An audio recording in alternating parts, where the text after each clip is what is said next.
When the days are cold and the cards of gold and the saints we see are all made of gold. When your dreams all fail and the ones we hail are the worst of all, and the blood runs still.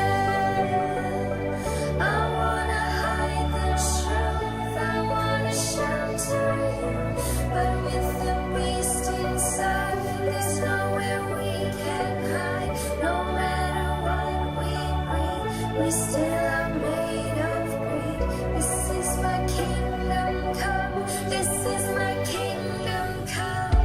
When you feel my heat, look into my eyes. It's where my demons hide.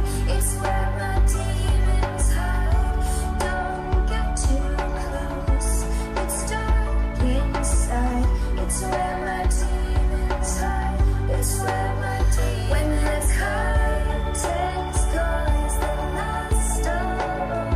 When the lights fade out and the sinners crawl, so they dug your grave at the masquerade will come crawling out at the mess you made.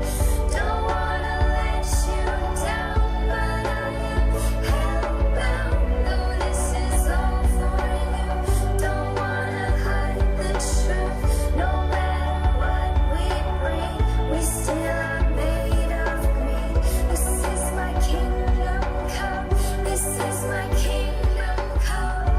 When you feel my heat, look into my eyes. It's where my demons hide.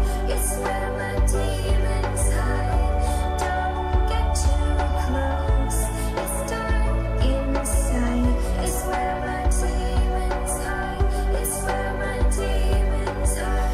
They say it's what you make. I say it's up to fate. It's woven in my soul. I need to let you go. Your eyes, they shine so bright. I wanna save that light. I can't escape this now unless you show me how. When you feel my heat, look into my eyes. It's where my demons hide. It's where my demons hide. Don't get too close. It's dark inside. It's where my demons hide. It's where my demons hide.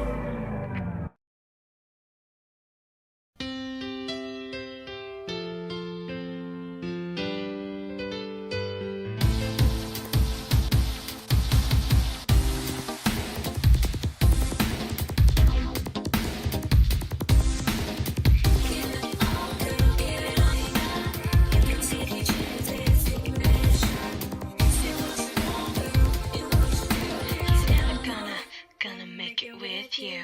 You're pulling petals off a flower, trying to get your way. Keep pulling till it says what you wanna say. Girl, you can pick a field full of daisies, but he'd still be my baby. I know you can hardly wait till I'm away from him. Instinctively, I know what you're thinking. You'll be giving him an open invitation, but my baby won't be taking it. You can nod your cherry lips, try to tempt him with a sweet kiss. You can flirt your pretty eyes. He ain't got his hands tied, no chains to unlock. So free to do what he wants. He's into what he's got.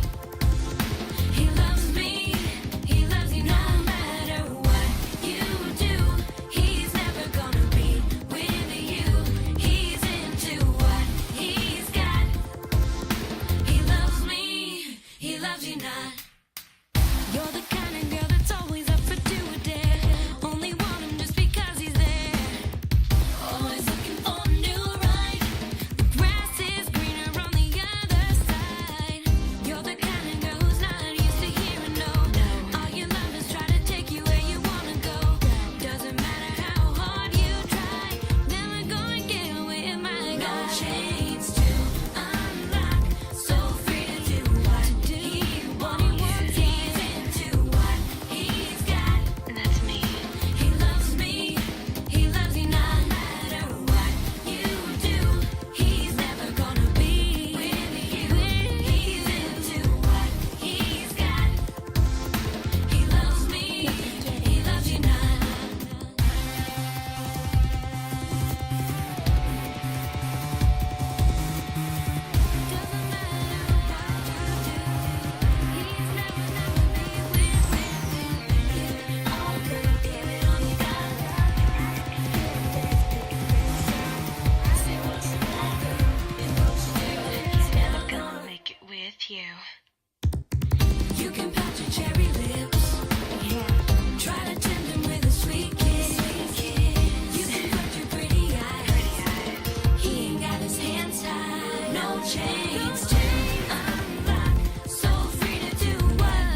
to all the women in the world, especially her.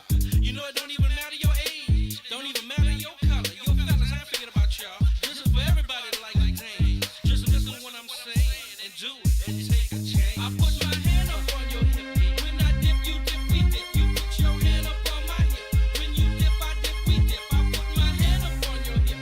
When I dip, you dip, we dip. You put yours, then I put mine. Then we can dip down low and roll it grind. Just get on the floor like I said before. Y'all remember that down low? Just put a little dip with it. Now roll those hips with it. Pop it, push it, rock it, roll it. Can't control it, I come hold it. It's all in fun, so take a chance. Just get on the floor and do that dance, y'all. I know you like it, so don't try to fight it. Turn around, baby, let me see you from the back. Yeah, I like it like that. Get up now, roll those hips. Drop down, double up on those dips. Freak nasty, wanna see, can y'all do this right? I put my hand up on your hip. When I dip, you dip, we dip. You put your hand up on my hip. When you dip, I dip, we dip. I put my hand up on your hip. When I dip, you dip, we dip. You put yours, then I put mine. Then we can dip down low and roll and grind. Back again with the second verse. It's all clean, so I'm not gonna curse. Drop a bass like a bad habit. Love all women, cause I gotta have it. Coming at y'all in stereo. I'm riding that thing like a rodeo. Hang on, baby, cause the ride is rough, and I got my girls in the front. Now and later, just bumping that rump.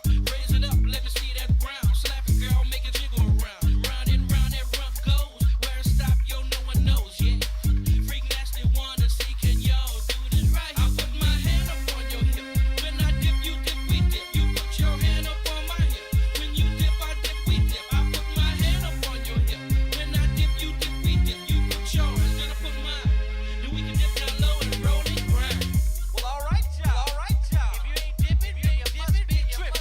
If you ain't doing it down low, you got to go. Got to go. To the people that moving slow, just dance slow. Yo, DJ, pump it up some more. It's off to the show in a limo. Before the show, I gotta get that dough. Pay them girls what they work. Slip that money under that skirt. Take it off, baby, let me see. You might get a little more lip cheek. G-string, having oh so much fun. Playing inside between them buns. Shawty got it going on like Marvin. Teasing me and she know I'm starving. Lick you up, then lick you down. I ain't finished, girl, turn around. Lick you up and down your back, cause I'm that freak, I'm freaky like that. Freak nasty, wanna see, can y'all do this right? I put my hand up on your hip. When I dip, you dip, we dip. You put your hand up on my hip. When you dip, I dip, we dip. I put my hand up on your hip. When I dip, you dip, we dip. You put yours, then I put mine. Then we can dip down low and roll and grind. I'm setting it off to another level. You digging freak nasty without a shovel? This is my world. I'm just a squirrel trying to get a nut. So what's up, yo DJ? When the party's getting slow, join this jam and watch that flow get taken over like a 94. When I have the whole world getting down low. New Orleans born, ATL living. Freak nasty is what I'm giving. My juice is sweet like Georgia peaches. Women suck it up like leeches. It feels so good, you must admit you like this. Shh. Yeah, y'all know the song. So come on, won't you sing it? I put my hand up on your hip. When I dip, you dip, we dip. You put your hand up on my hip. When you dip, I dip, we dip. I put my hand up on your hip. When I dip, you dip, we dip. You put your hand up on my hip. When you dip, I dip, we dip. I put my hand up on your hip. When I dip, you dip, we dip. You put your hand up on my hip. When you dip, I dip, we dip. I put my hand up on your hip. When I dip, you dip, we dip. You put your hand up on my hip. When you dip, I dip, we dip. I'm Jim Sterling. I like the colour of money and the taste of dick. All right, Chad, how's everybody doing tonight? How's everybody doing? We got some stuff to talk about tonight. But first, I always say, if you send a super chat when I'm not live, I'll see it when I am live. And here we go. We got a couple of super chats. Have you heard of Jesus? So we got Pudahar Ramaslami CDL. Sir, I'm turning the needful. With what looks like a playlist. And then we got another super chat. Have you heard of Jesus? Bruce Lee 6783 for $15. Last one was for $15 too. Sir, playlist, sir. I did not see those before I was ready to go live. So we will get to them next time. I got all my shit together and I fired up OBS and I was ready to go. And I'm like, I saw that there were playlists there. I was like, we'll get them next time. And we will. Okay, so we got some stuff to talk about. First, we're probably going to go ahead and talk about a little goofier shit, little video game shit I wanted to talk about. And then we'll get to the politics shit. So, I saw this article, and we're going to go ahead and take a look. Chat says, how's the new job? It's all right. It's just fine. I could still use Super Chat, so streamlabs.com/SpecLove.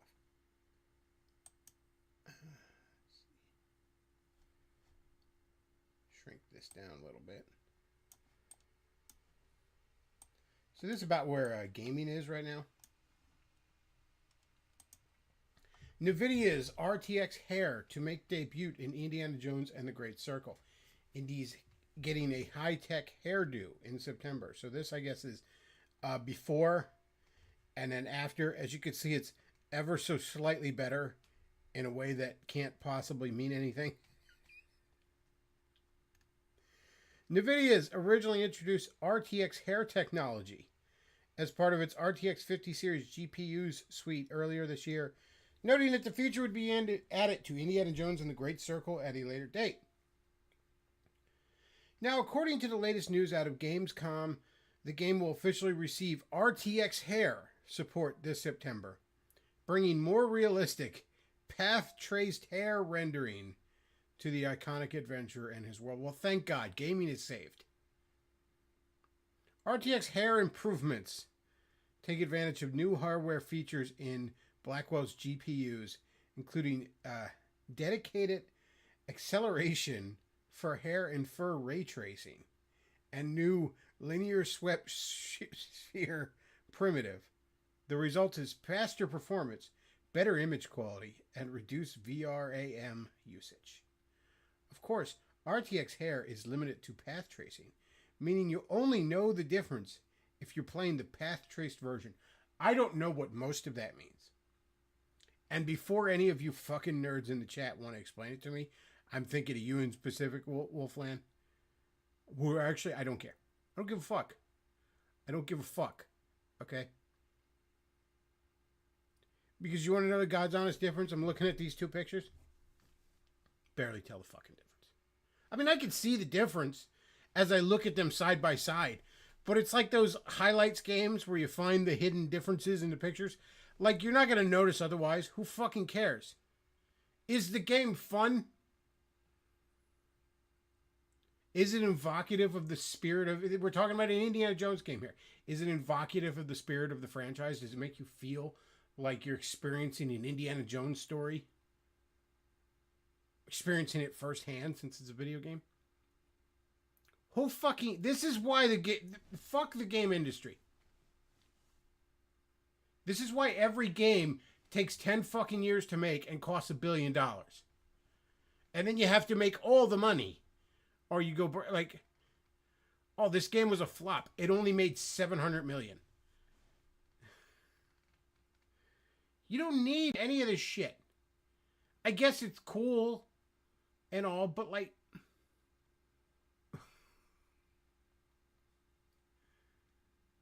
who fucking wants any of this? I'm at a loss. Wolfland saying old man yells at cloud time. I'm sorry, Wolfland. You're going to tell me with a straight face this is fucking important? You're going to tell me with a straight face that this is what the gaming industry should be pushing towards?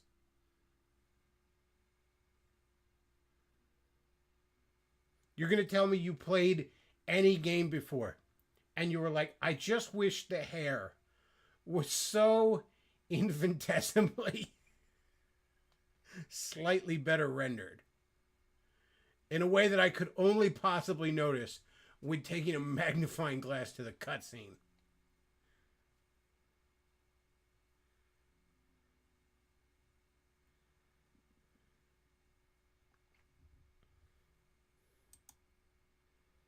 Man, fuck this. I swear, man, the Switch is probably the last system I'll ever fucking own, and I'm fine with that.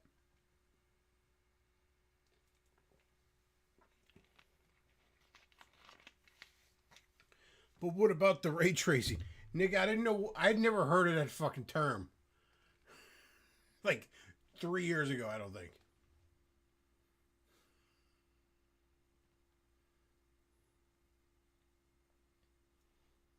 Super Mario Brothers 3 has less data than your average GIF you download off Twitter.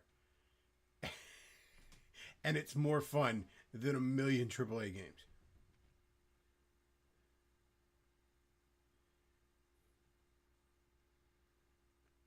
So that was the minor thing I wanted to cover.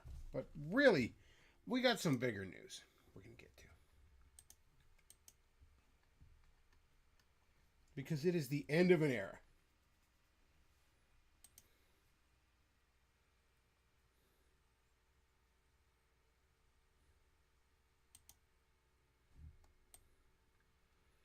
This is off of the Roy's report.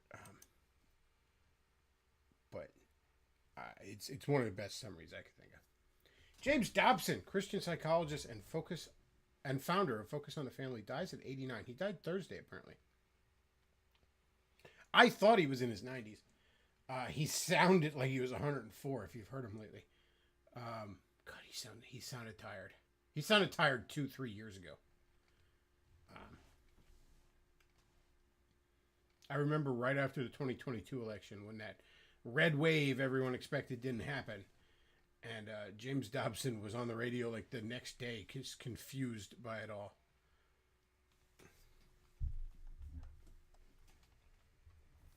Now, some of you don't really know who this man is. Certainly people that aren't,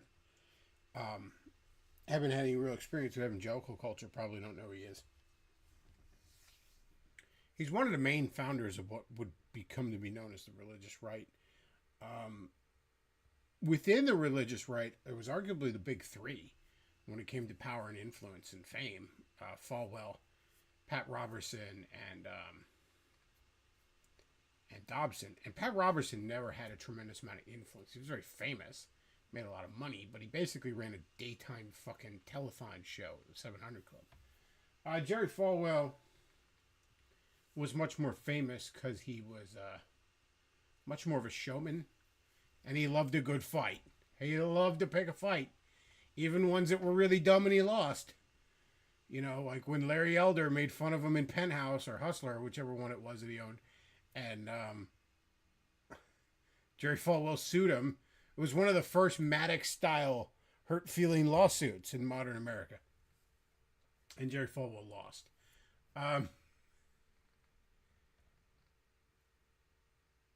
Falwell did found Liberty University, which is a pretty big deal.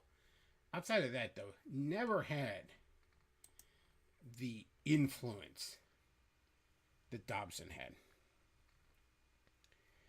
Dobson shaped evangelical culture for 50 fucking years.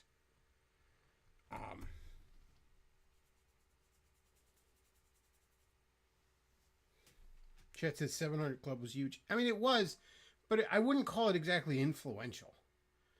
You know what I mean? 700 Club was something that it was what Christian wives turned to because they weren't allowed to watch Oprah. Chet says, what was up with him interviewing Ted Bundy right before he died? Oh, that was because Falwell too, but Dobson had an endless crusade against porn. And I remember those interviews with Ted Bundy because Dobson kept trying to be like, yeah, it was the porn that made you do it. He kept trying to steer the conversation. Whereas Ted Bundy, who apparently was genuinely repentant of his horrible actions, was like, no, I am responsible for my actions. Yes, those things might have influenced me. They might have inspired me, and that's terrible. But I am ultimately responsible for my actions. You know, dirty magazines didn't make me kill people. But I remember Dobson was desperately trying to steer it that direction. I remember listening to those interviews back in the day. But again, Dobson's not somebody that's well known outside of evangelical circles. But within them, he was huge. He founded Focus on the Family. He was actually run out of Focus on the Family. Dobson, in what was kind of a smart way, but also sort of bit him in the ass, realized he was getting old. This was, good God, 15, 20 years ago. End of the Bush years kind of thing. And he was like, I need to get a board to run Focus on the Family in the event of my death, or when I need to retire, or what have you. And then, around that time, fortunes started turning for the Republicans in a big way. The whole neocon and religious right coalition, their power structure collapsed in just a couple of years. Chet says that interview was 36 years ago. I didn't know it was that old, but I do remember listening to it sometime in the 2000s. So I couldn't tell you when the actual interview was, but I heard it sometime in the 2000s.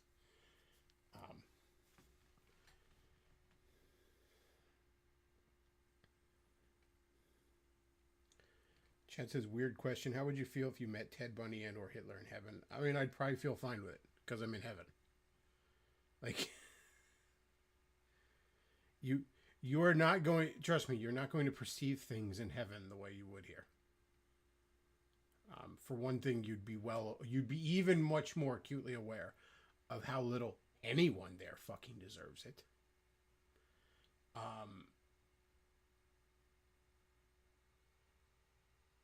And you'd be the best version of yourself. You wouldn't care. You'd see it as a sinner that repented and thus is glorifying God. You'd be perfectly fine with it, trust me.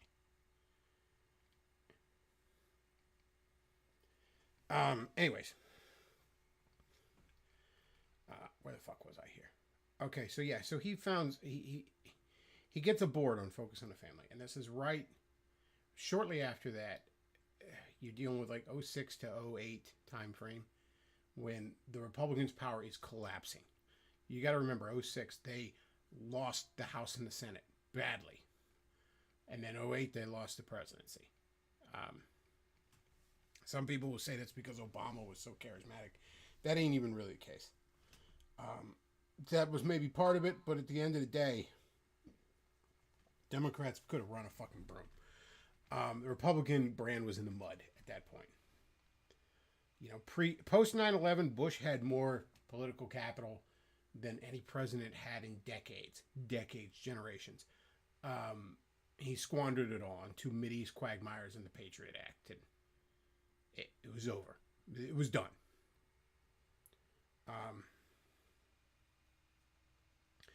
Anyways, so the power in the Republican Party is collapsing, especially among the religious right and neocons corners.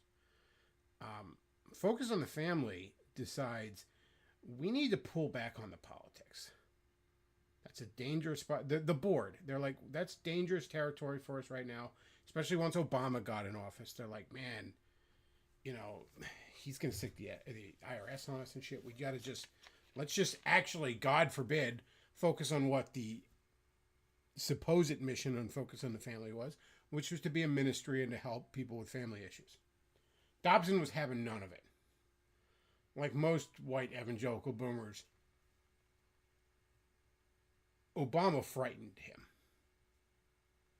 Not even really for the reasons you should have disliked Obama.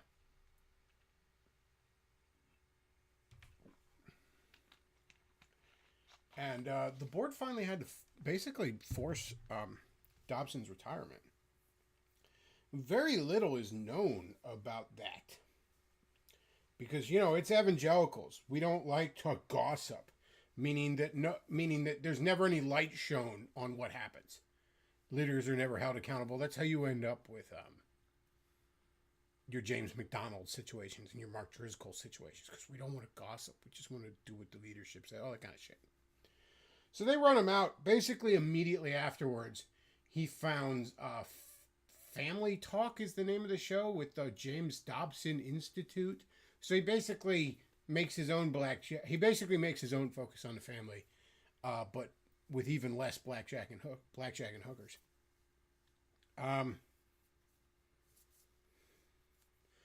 Chat says Wolfland says evangelicals still haven't figured out they left singles in the dust. Well, mostly single men, anyways. Yeah, I've never quite understood why the word family is synonymous with Christianity to these people.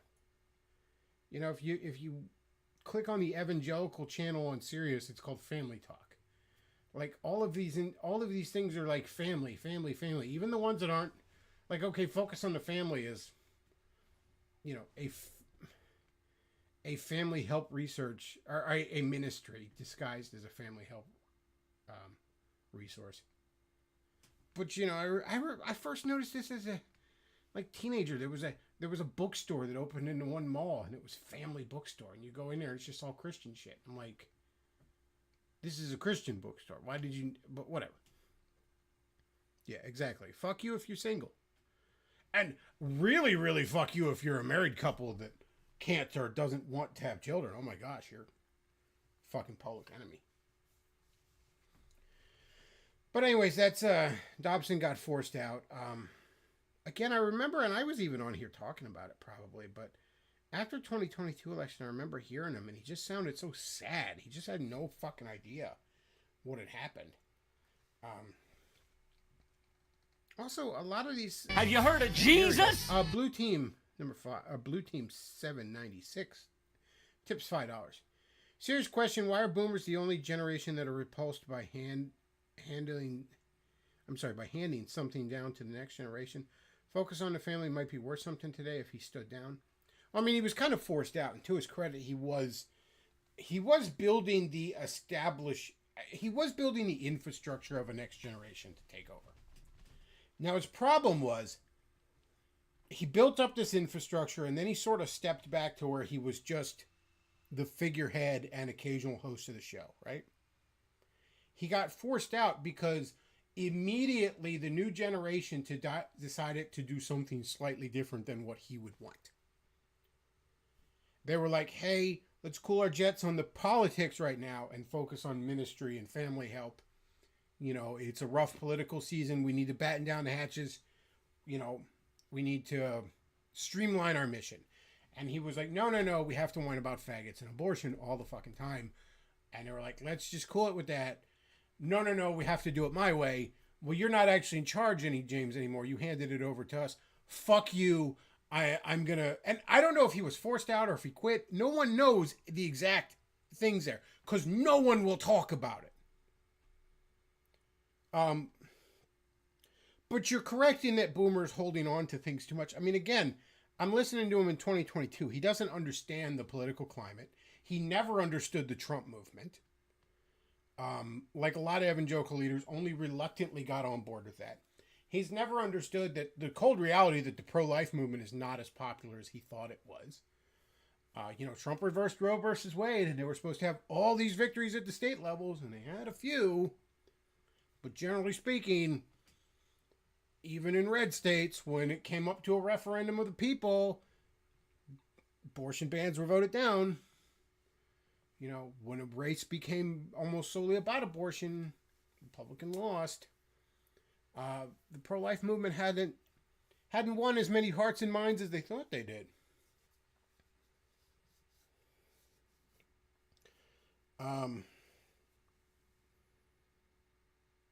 But you're right. He just, I remember in 2022, he's just white, like, and I'm listening to him. He sounds so tired. He was on with Tony Perkins, and he's like, oh, it's just, and it's because of abortion and we lost a lot of these races. He's even admitting it. And he's like, but that's fine with me. I'd rather see this country burn, basically. I can't remember his exact wordings, but he's like, if standing up for babies means, whatever, fine. Yeah, okay, it's the hill you want to die on, James. The rest of us maybe not so much, but it's the hill I guess you want to die on. At least you're dead. Now you did die on it. Cool. But I remember listening to that and I'm thinking, like, I didn't know his age at the time, but he sounded 104. So I'm like, buddy, you're like 90. Your wife's still alive. Why don't you spend time with her? Don't you have any hobbies? I'm sure he doesn't. But, I would say watch a movie, but I'm sure that's the devil to him. But whatever, man. Go fishing, I guess. I don't know. Go bounce a grandkid on your knee. Just fucking play checkers. Do something. Just enjoy your fucking old time. Like, step aside, Grandpa. You're not helping. That generation has a hard time with that. And I mean, he's high end of boomer. He's more silent generation, really. But they're in that boat, too. Anyways, let's scroll through here. I want to read this article a little bit. Let's get a little more history on the man. James C. Dobson Jr., the evangelical Christian psychologist who rose to national prominence through promoting parental discipline and conservative values, died August 21st at the age of 89. The Dr. James Dobson Family Institute announced GDFI. That's focused on the family with even less blackjack and hookers. The ministry, which Dobson founded after 33 years of leading focus on the family, did not give a cause of death. Well, I speculate the cause might have been from being 89. A licensed marriage, family, and child counselor in both California and Colorado. Dobson wrote more than 30 books. I need to finish my book. These included best-selling titles such as Dare to Discipline, Love Must Be Tough, and Bringing Up Boys. Dobson's daily radio broadcast aired on more than 4,000 radio stations across North America and were translated into 27 languages in more than 160 countries.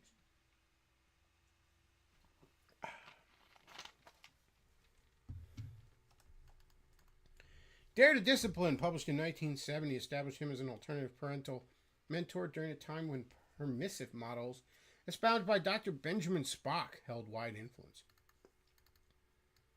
High book sales led to Dobson starting Focus on the Family in 1977 as a radio ministry. It grew to a global organization that spawned other conservative evangelical groups, including Alliance Defending Freedom, ironically named, and the Family Research Council. Dobson's advocacy for spanking younger children as a means of discipline won plaudits from some Christian parents, but was criticized by others. He had one couple on there that, man, I can't remember the name of the book. I want to say the book was like To Train Up a Child or something. He had a couple on there one time that was talking about like corporal punishment for babies. I'm not making this up. Like slapping babies when they disobey you, even though they're fucking babies, and they don't know anything. They're just fucking babies. Disobey you. They have no fucking concept of what anything is. The world is just lights and sounds at this point to them. Their consciousness is like a fucking ball of Play-Doh. Hasn't formed. It's like a mist.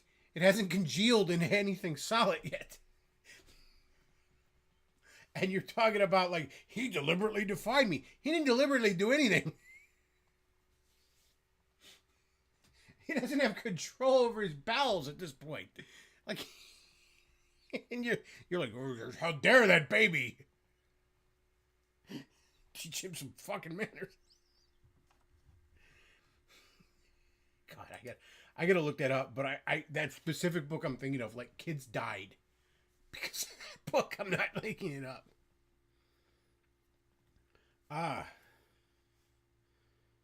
Chad says, I think spanking has become vindicated, to be honest. Yes and no.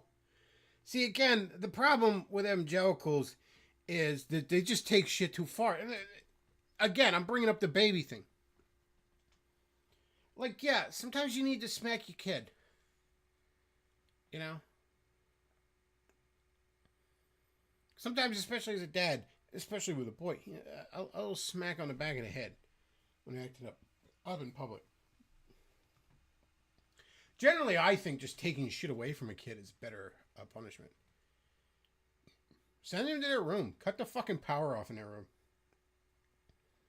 Take away their iPad and shit. You shouldn't be giving them an iPad to begin with. But take away their shit. Everything they have is yours. You understand that? If you have like a 5 or 6 or 7 year old, everything they own is actually your fucking property. Alright? And I'm not saying you should throw it in a wood chipper or something, but you could take it away temporarily until somebody fucking acts right. I tend to think that's a little bit better. I'm not saying like corporal punishment's off the table, but you know, again, it's just a thing with fucking social conservatives. They just got to take everything too fucking far.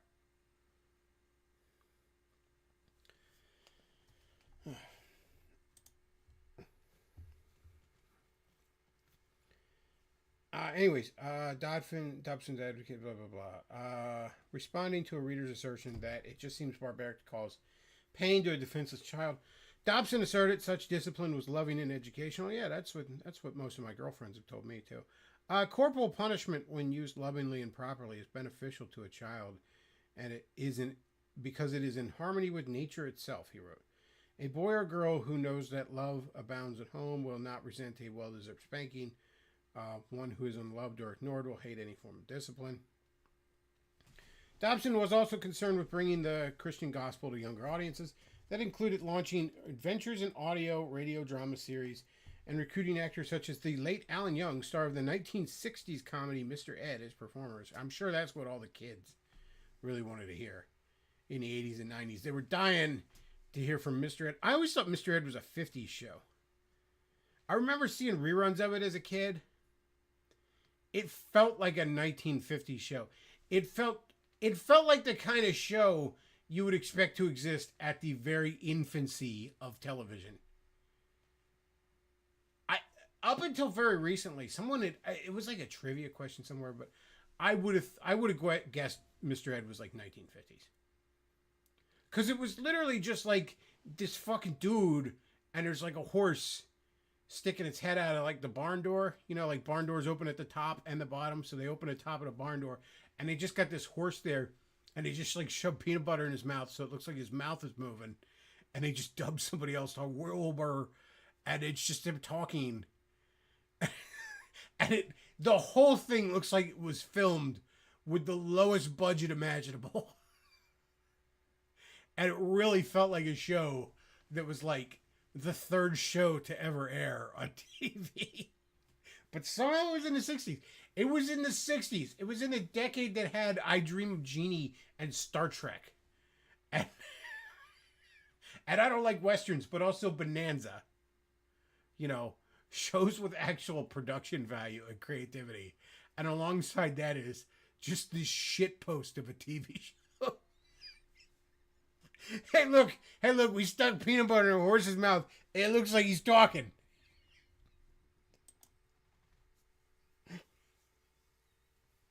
I'm sorry, I'm getting sidetracked.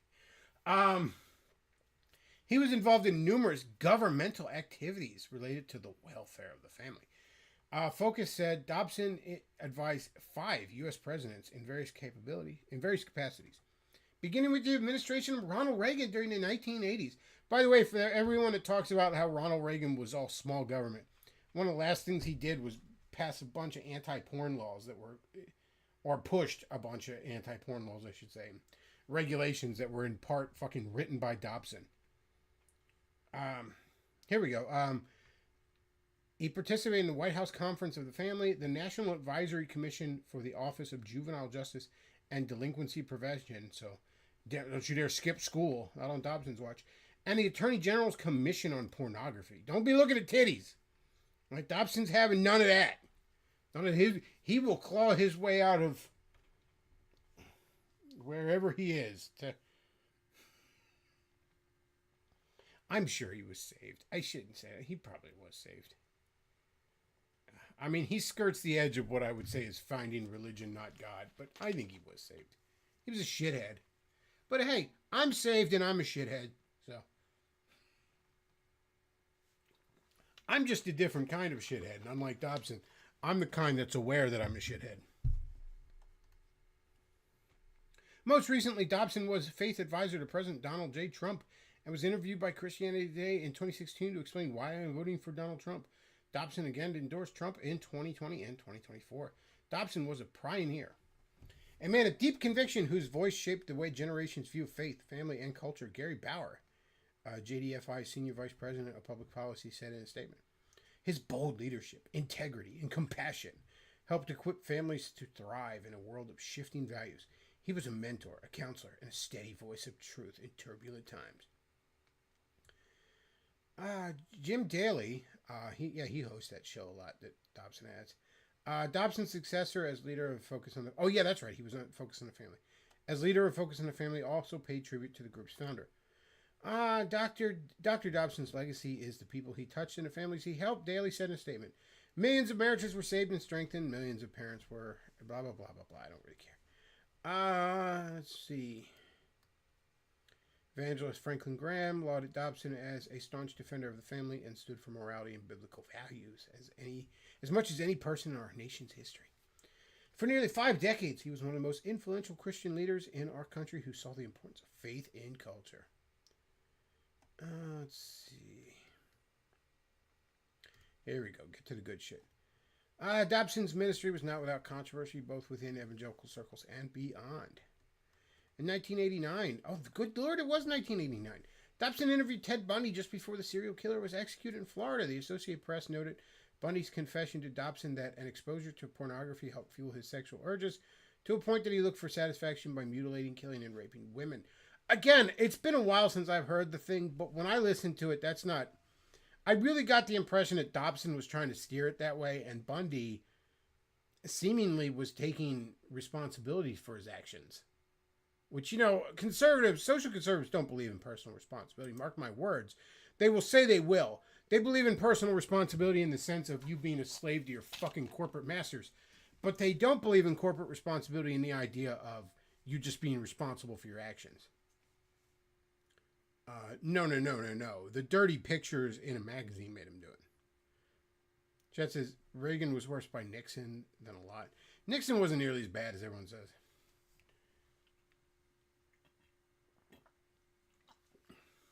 Nixon was, outside of Trump, the best Republican president since probably Eisenhower, I guess. Eisenhower is a Republican, wasn't he? Yeah, I think, pretty sure. Certainly of, like, modern America time. By modern, I mean, like, post-war, post-World War II, you know.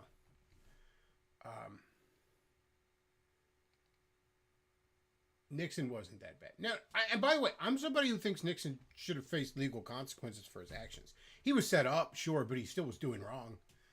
And by pardoning him, I still contend that we sort of set it in stone that the president is above the law. I don't like that Supreme Court ruling that came in Trump's favor recently of, like, presidential immunity. I think the president has entirely too much immunity, if you ask me.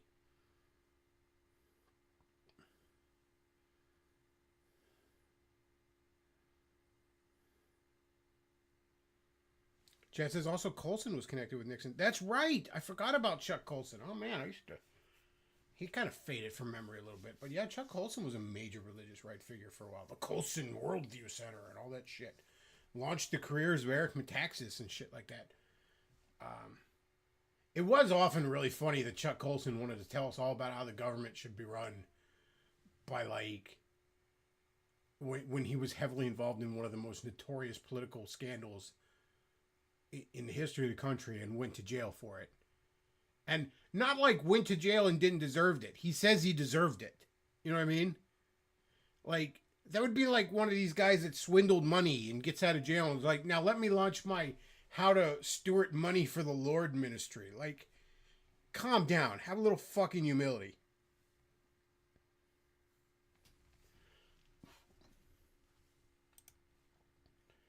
Where were we?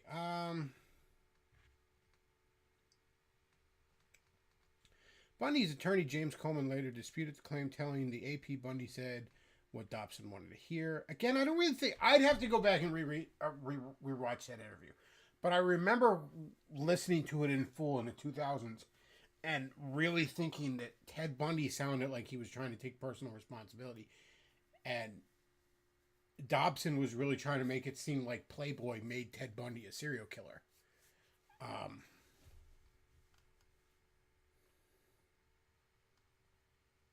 Oh, his wife Shirley. Okay, this, I don't know if they'll touch on this in the fucking article.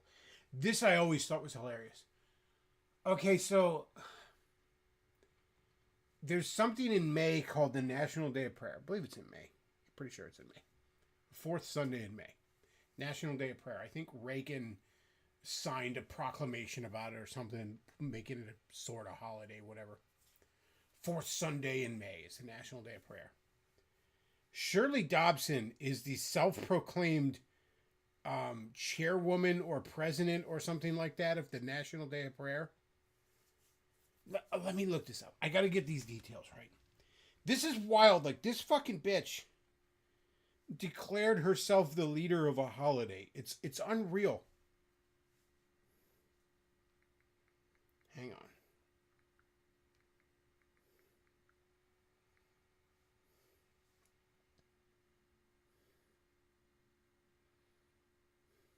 What does she call herself? Okay, this isn't okay.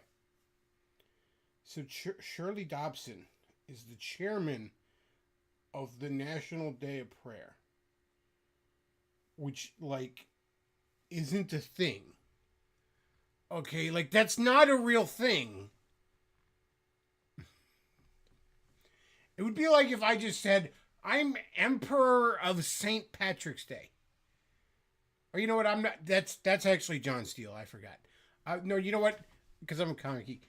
I am Emperor of Free Comic Book Day in May. I am Emperor of Free Comic Book Day. That's not a thing. Although even that isn't comparable because there's an actual fucking literal company that handles the Free Comic Book Day shit. On top of the comic book companies that publish shit for it. But if I just you just declare yourself in charge of a holiday. And just the nature of evangelicals, no one questions it. Oh, she's the chairman of the National Day of Prayer. Good for her. What the fuck does that mean? Who said she's that thing, and what even is that thing? It's nothing. She created a fucking non-profit, like the National Day of Prayer Task Force or something like that. This is how she comes to this conclusion. And then she's in charge of it. And that means she's in charge of this holiday that fucking Reagan made up that no one outside of a small group of evangelicals knows exists. I think more people know about Free Comic Book Day, to be fair.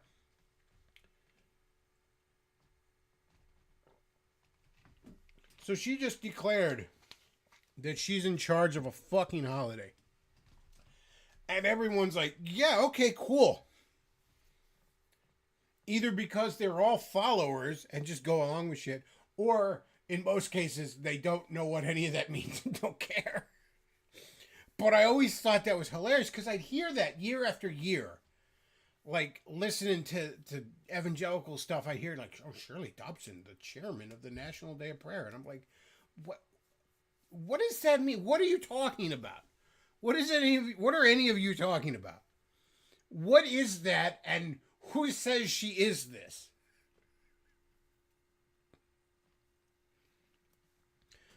I don't know if they'll cover that, but that was always hilarious to me.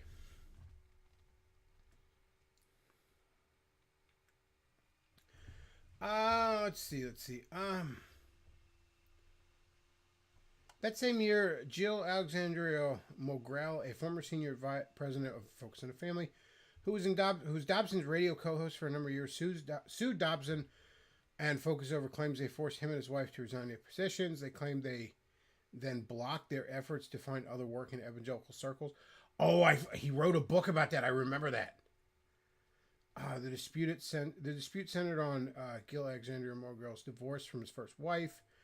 Blah, blah, blah, blah, blah. In 1997, he published Dobson's War in America, and exposed Publisher Weekly said turns more towards personal vendetta than leverage. Okay. So this is a really small circle. This little ecosystem, as you might imagine, this little ecosystem of like parachurch ministries and Christian radio and all this other shit. You might hear like the same announcer introduce different like ministry sermons and shit like that. This is a small little circle, and once you're blackballed, you're blackballed. But yeah, there's a small little, somebody writes a book and then they make the rounds to these ministries and they sell the book to the ministries and the ministries offer the book for a donation and they could play tax games with shit. And there's a lot of seedy shit that goes on and on. Let's see. Let's scroll down a bit.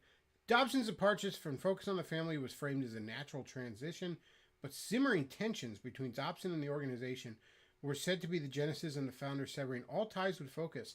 In 2010, Dobson launched JDFI and Family Talk, a nationally syndicated radio program on more than 1,500 outlets, with an estimated audience of half a million. So here's an interesting thing that happened on there. I don't know if they'll cover this. I do know of this, though. James Dobson, one of the things he used to do, that is part of why he became very rich, when James Dobson would, on behalf of Focus on the Family, interview somebody, and I'm not even saying this is really shady, but we'll be generous and call this cunning.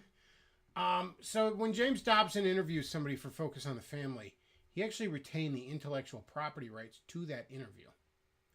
To the point when he left Focus on the Family, he took most of the library of old shows with him and would then recycle it into material for Family Talk.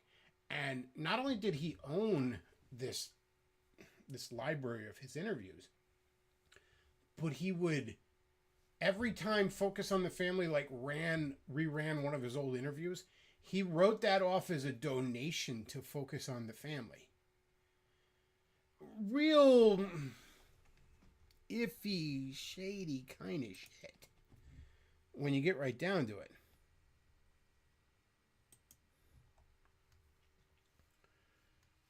Let's see. Dobson was born in Shreveport, Louisiana. Shreveport, Louisiana, in April 21st, 1936. Let's see. Okay. Well, that was about the article. Written by some fat nerd. Alrighty. Well, that was fun. So yeah, James Dobson's dead. I would argue that's about the last of the religious right. The last of the old guard religious right. The one you knew from the 80s and 90s and the W years. It's gone. D. James Kennedy is in the dirt. Jerry Falwell's in the dirt. Jerry Falwell's son is a cuck. Not making it up, by the way. A literal cuck. He watches the pool boy fuck his wife. Look it up. I'm not kidding. Pat Robertson's in the dirt. Dobson's now in the dirt. I guess some of the bottom feeders like Gary Bauer and fucking those guys are left. But for this movement's done. That doesn't mean that the social conservative movement's done. It's just, and one day gives way to another. Things change. Man dies in the same hospital, another person's being born. There's definitely still a trad contingent. Let's check in on the trad contingent, shall we? Pat Robertson is still like, you're shitting me. No, Pat Robertson died. I swear to God, I remember him dying. No, now I gotta look this up. He is not still alive. I specifically remember him dying. Just a couple years ago.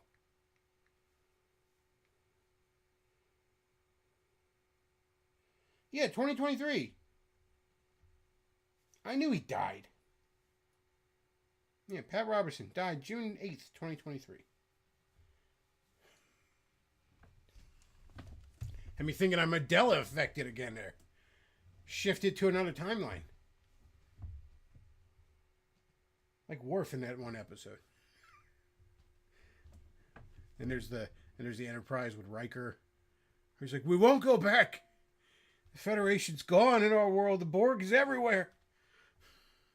Anyways, getting sidetracked. So the religious right is dead as we knew it. The boomer neocons. Let's check in on some of the trads are what's really taking their place. So let's check in on the trads, shall we? See how they're doing? Because I bet you they're doing good. I bet you they're taking up the torch for good Christian values. Let's check in on them, shall we? Somebody shared this with me on my Discord.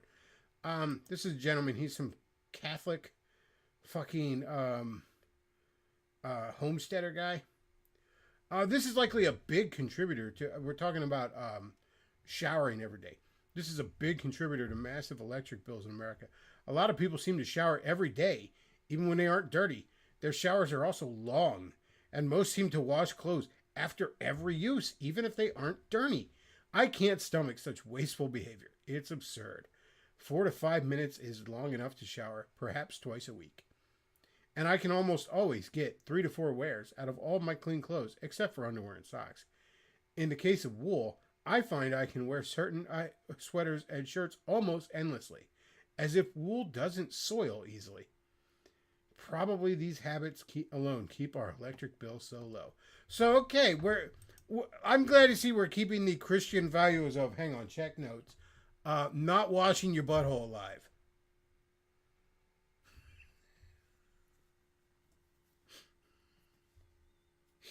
Awesome. You know, I remember during the pandemic when everybody like couldn't find toilet paper. Roosh had like something on Twitter or maybe his forum or something. Somebody shared it in my Discord where it's like, this is proof of how decadent society is. We're not talking about something people actually need like food and water. We're talking about like he called wiping your ass decadence. Like, who need the decadence of not having a shit caked asshole?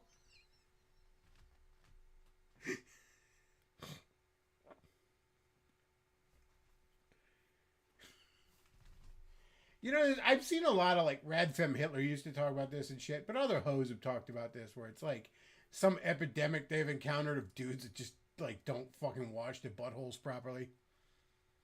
And they'd always talk about there's a bunch of dudes that think it's gay to clean their fucking asshole. And I always thought they were making that up. And then you encounter like certain corners of the trad and manosphere thing, and they're like, no, he who cleans his house expects visitors. And it's like, I don't know, man. I just like being clean. Like all over. Like, if I'm like working like 12-hour shifts or something and I skip a day showering, I feel like shit. I feel itchy. I feel just wrong. It's awful. Once you get used to being clean and you're no longer a feral fucking animal, you're like, I'm not going back to having a shit-caked asshole. Why would I do that? I understand 500 years ago, that's probably how a lot of people lived. But they also, a lot of them died a diarrhea-related death at the age of like 20. You wonder why the life expectancy was so low back then. It wasn't because no one got old.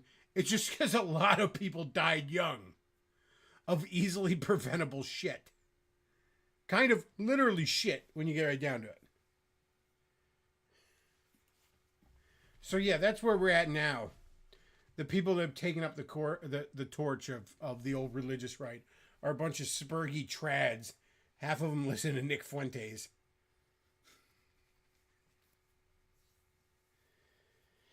Oh.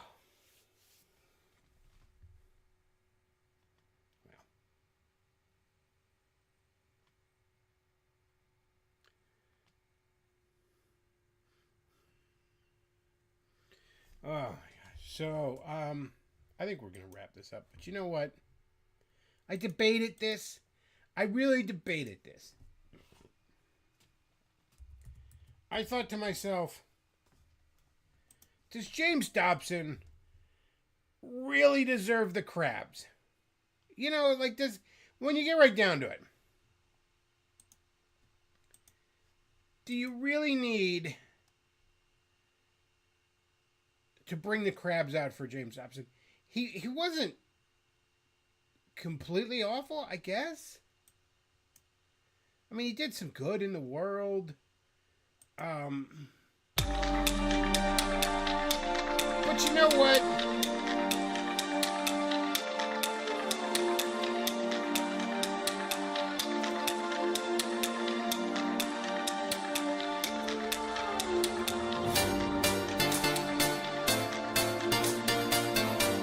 I think the crabs are coming out.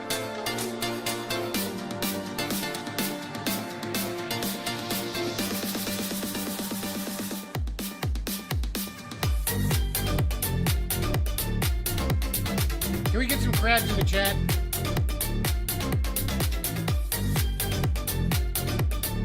Let's not forget, James Dobson pushed for the Iraq War. He promoted the Patriot Act.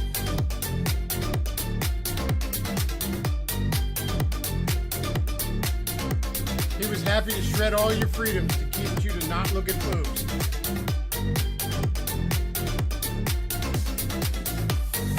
Help make Christianity look retarded. He loved him some Israel. So can I get some crabs in the chat?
I thought about it. Did James really deserve the crabs?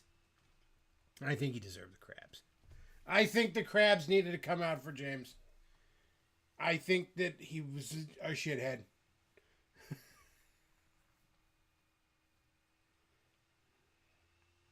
I think James did a lot to counter human freedom in this world.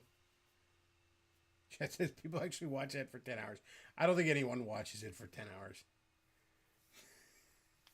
I think it's just when you're like posting it on social media, like it just the 10-hour thing is to prove a point. All right, chat. Well, I think we've gone on long enough here. If you enjoy the content I put out, do consider supporting the show. Streamlabs.com/thebeckoff. PayPal.me/thebeckoff. And remember, $15 will get you a playlist. We got 2 playlists already in the queue for the next 2 shows. But you can get yourself in line.